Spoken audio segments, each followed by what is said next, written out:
সংবাদ সবাইকে স্বাগত জানাচ্ছি আমি ফিরোজ তোহা। শুরুতে সংবাদ শিরোনাম জানিয়ে দিব সর্বশেষ গুরুত্বপূর্ণ আপডেট সংবাদ। শুরুতেই শিরোনাম, 7ই জানুয়ারির নির্বাচনকেও হার মানিয়েছে উপজেলা নির্বাচন, বলছেন বিএনপির জাতীয় স্থায়ী কমিটির সদস্য গয়েশ্বরচন্দ্র রায়। এরপর জানিয়ে দিব বিএনপির আরও 5 নেতা বহিষ্কার। 6ষ্ঠ উপজেলা পরিষদ নির্বাচনের দ্বিতীয় ধাপে দলীয় সিদ্ধান্তের বাইরে গিয়ে নির্বাচনে অংশ নেয় বিএনপির আরও 5 জন নেতাকে বহিষ্কার করা হয়েছে। জানিয়ে দিব এখন খড়কুটো ধরে বাঁচতে চায় বিএনপি, অভিযোগ করেছেন আওয়ামী লীগের সাধারণ সম্পাদক এবং সড়ক পরিবহন ও সেতুমন্ত্রী ওবায়দুল কাদের। এদিকে বিদেশে বসে সন্ত্রাস এবং জঙ্গিবাদকে উস্কে দেয়া হয়, বিএনপিকে উদ্দেশ্য করে বললেন সমাজ কল্যাণমন্ত্রী ডাক্তার দীপু মনি। জানাবো স্মরণ শক্তিকে মেধা বলে চালানোর মানসিকতা থেকে বেরোতে হবে, বলছেন শিক্ষামন্ত্রী মহিবুল হাসান চৌধুরী। এবং সর্বশেষ জানিয়ে দিব ব্রাজিলের প্রেসিডেন্টের চিলিতে সফর স্থগিত। ব্রাজিলের president Luiz Inacio da Silva দেশের ভয়াবহ বন্যার কারণে চিলিতে তার রাষ্ট্রীয় সফর স্থগিত করেছে। প্রেসিডেন্টের কার্যালয় থেকে এক কার্যনির্বাহী আদেশে এসব তথ্য জানানো হয়েছে, কারণ আগামী 17-18 মে প্রেসিডেন্টের চিলি সফরের কথা ছিল, কিন্তু এবার ভয়াবহ বন্যার কারণে চিলি সফরে যাওয়া হচ্ছে না তার। চলতি মাসের প্রথম থেকে দেশটির রিও গ্রান্ডি ডো সুলে প্রবল বর্ষণের ফলে নদীর পানি উপচে পড়েছে। প্রিয় দর্শক, এতক্ষণ শুনছিলেন সংবাদ শিরোনাম, এবারে বিস্তারিত।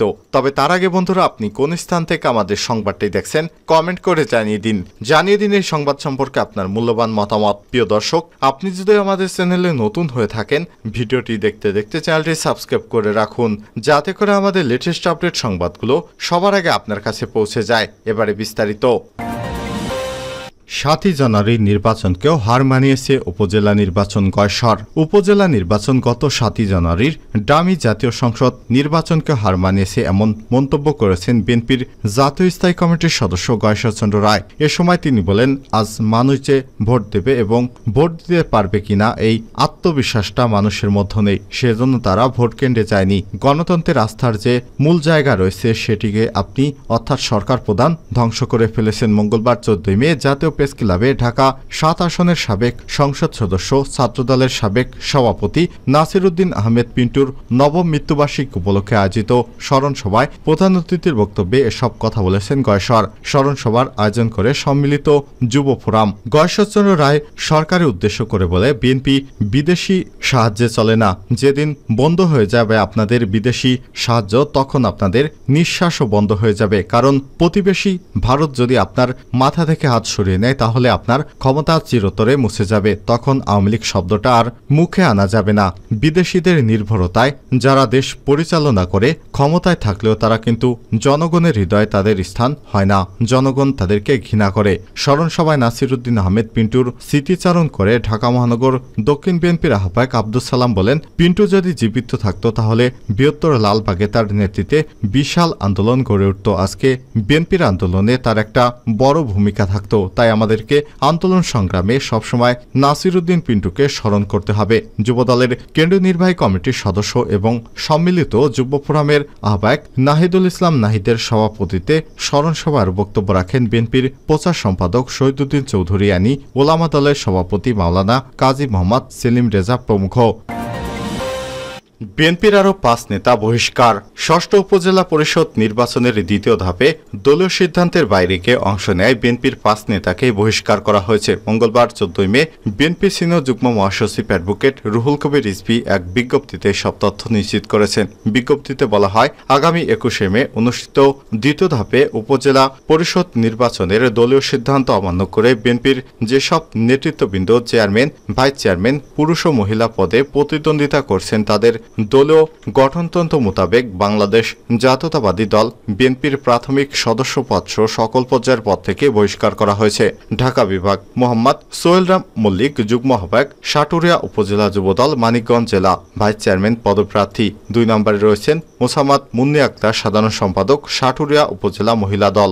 এরপর রয়েছে খুলনা বিভাগ মোহাম্মদ ইকবাল হোসেন, সাবেক সাধারণ সম্পাদক, খানজাহান আলী, থানা বিএনপি, খুলনা জেলা, ভাইস চেয়ারম্যান পদপ্রার্থী।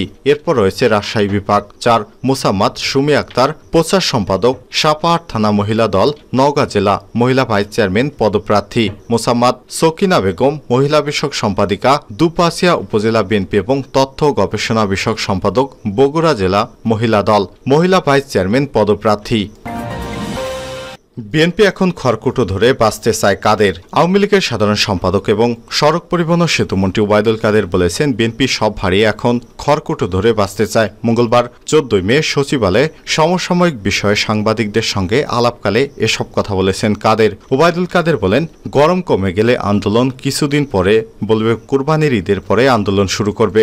বিএনপির নেতাকর্মীরা নেতাদের প্রতি আস্থা হারিয়ে ফেলেছে, ফলে তাদের আন্দোলনে কর্মী সমাবেশ হয় না। তিনি বলেন, মার্কিন সহকারী পররাষ্ট্রমন্ত্রী ডোনাল্ড বাংলাদেশে আসলেও তার ভিসা নীতি সহ কোনো ইস্যুতেই আমরা কেয়ার করি না। তিনি কোনো মন্ত্রীও নন, তাকে নিয়ে এত মাতামাতি কেন? তাকে আমরা নিয়ন্ত্রণ করে আনছি না। তারা তাদের বিভিন্ন প্রয়োজনে এদেশে আসেন, সম্পর্ক থাকলে আসতে হয়। ওবায়দুল কাদের আরও বলেন, ভারতীয় পণ্য বর্জনের আন্দোলন বিএনপির এক ব্যর্থ চেষ্টা। বিএনপির কর্মীরা নেতাকর্মীদের প্রতি আস্থা হারিয়ে ফেলেছে। বিএনপির আন্দোলনের উদ্যোগ নিতেই পারে, কিন্তু সম্প্রতি তাদের 2টি সমাবেশ সফল হয়নি। নেতাকর্মীরা তাদের কর্মসূচিতে যোগ দিচ্ছে না। ওবায়দুল কাদের বলেন, বিএনপি একটি ব্যর্থ দল। বিএনপি ব্যর্থ হয়ে বারবার 15 বছর ধরে তারা আন্দোলনের ভাওতাবাজি করে আসছে, কিন্তু তারা কখনো একটি সফল আন্দোলন করতে পারেনি। তারা কি করে করবে? কারণ জনগণ তাদেরকে বিশ্বাস করে না। তারা বিদেশি শক্তিকে ভর করে ক্ষমতায় আসতে চায়, কিন্তু কোনো বিদেশি শক্তি তাদেরকে ক্ষমতায় বসাবে না। এটা বাংলাদেশে কখনোই সম্ভব নয়। বিদেশে বসে সন্ত্রাস এবং জঙ্গিবাদকে উস্কে দেওয়া হয়। দীপুমণি বিদেশে বসে রিমোট কন্ট্রোল করে বাংলাদেশের সন্ত্রাস এবং জঙ্গিবাদ ও মৌলবাদকে উস্কে দেওয়া হয়, এমন মন্তব্য করেছেন সমাজ কল্যাণমন্ত্রী ডক্টর দীপুমণি। মঙ্গলবার 14 মে রাজধানীর সিডাপ মিলনায়তনে ঋষি সম্প্রদায়ের অধিকার এবং টেকসই উন্নয়নকে এগিয়ে নিতে পলিসি অ্যাডভোকেসি রোডম্যাপ শীর্ষক জাতীয় গোলটেবিল আলোচনা সভায় প্রধান অতিথির বক্তব্যে এসব কথা বলেছেন তিনি। ডক্টর দীপুমণি বলেন, সাম্প্রতিক দেশ চাইলে রাজনীতিকে বেছে নিতে হবে। দেশে রাজনীতি ঠিক হলে সবকিছু ঠিক হয়ে যাবে, যেখানে কেউ পিছিয়ে পড়বে না। আইন নীতিমালা প্রণয়ন থেকে বাস্তবায়ন সকল পর্যায়ের সকলের অংশগ্রহণ জরুরি। তিনি বলেন, দেশের সকল সম্প্রদায়ের মানুষ সমান মৌলিক অধিকার নিয়ে বসবাস করতে পারে, সে লক্ষ্যে সরকার কাজ করে যাচ্ছে। কোনো নীতিমালা সংবিধানের উপরে নয়, নীতিমালায় থাকুক না কেন সেটা বিষয় নয়। এই রাষ্ট্রে সবাই সমান অধিকার পাবে। সাম্প্রদায়িকতার বিষবাষ্প ছড়িয়ে বেড়ানো দলকে দেশ থেকে তাড়ানোর আহ্বান জানান তিনি। গ্রাম বিকাশ সহায়ক সংস্থা জিবিএসএস আয়োজিত আলোচনা সভায় সভাপতিত্ব করেন সংস্থার চেয়ারপারসন প্রফেসর সাজেদা বানু। আলোচনায় অংশ নেন সমাজ কল্যাণ মন্ত্রণালয়ের সচিব Mohammad Khairul Alam Sheikh, counter international country director Katie Crock, workers পার্টির কেন্দ্রীয় নেতা মোস্তফা আলমগীর রতন, হিন্দু বৌদ্ধ খ্রিস্টান যুব ঐক্য পরিষদের নেতা ব্যারিস্টার তাপস কান্তিপাল, কাপের নির্বাহী পরিচালক খন্দকার রেবেকা সাইয়াদ, জিবিএস-এর নির্বাহী পরিচালক মাসুদা ফারুক রত্না প্রমুখ। স্মরণশক্তিকে মেধা বলে চালানোর মানসিকতা থেকে বেরোতে হবে। শিক্ষামন্ত্রী মহিবুল হাসান চৌধুরী বলেছেন, বর্তমান শিক্ষাক্রমের শিক্ষণ পদ্ধতি ভিন্ন। গতানুগতিক শিক্ষার ধারণা থেকে এই পদ্ধতি, এটা অভিজ্ঞতা নির্ভর, মুখস্থ নির্ভর শিক্ষা এবং স্মরণশক্তিকে মেধা বলে চালিয়ে দেওয়ার যে মানসিকতা, তা সেখান থেকে বের হয়ে না আসতে পারলে আমরা স্মার্ট প্রজন্ম গড়ে তুলতে পারব না। মঙ্গলবার 14 মে রাজধানীর একটি হোটেলে learning acceleration in secondary education project উদ্বোধনী অনুষ্ঠানে সব কথা বলেছেন তিনি। শিক্ষামন্ত্রী বলেন, স্মার্ট বাংলাদেশের জন্য স্মার্ট প্রজন্ম গড়ে শিক্ষায় যে রূপান্তরের কাজ চলছে, তার মাধ্যমে নতুন প্রজন্মকে দক্ষ করে গড়ে তুলতে হবে। জাতি ধর্ম বর্ণ নির্বিশেষে 16 বছর পর্যন্ত ক্ষমতা খরচে দেশের সকল শিশু শিক্ষা নিশ্চিত করা সরকারের অন্যতম লক্ষ্য। বর্তমান শিক্ষাক্রমের মূলনীতি নিয়ে মন্ত্রী বলেন, জ্ঞান, মান এবং দক্ষতা, এই তিনটির সমন্বয় হবে আমাদের শিক্ষা। সাম্প্রদায়িক মুক্ত সমতা, জাতীয়তাবোধ, শিক্ষা, কর্মমুখী শিক্ষা এবং দক্ষতা প্রভৃতি আমাদের নিশ্চিত করতে হবে। ব্যক্তিগত কারণে অথবা অর্থের অভাবে যেন কোনো শিক্ষার্থী ঝরে না পড়ে, সেদিকে খেয়াল রাখতে হবে।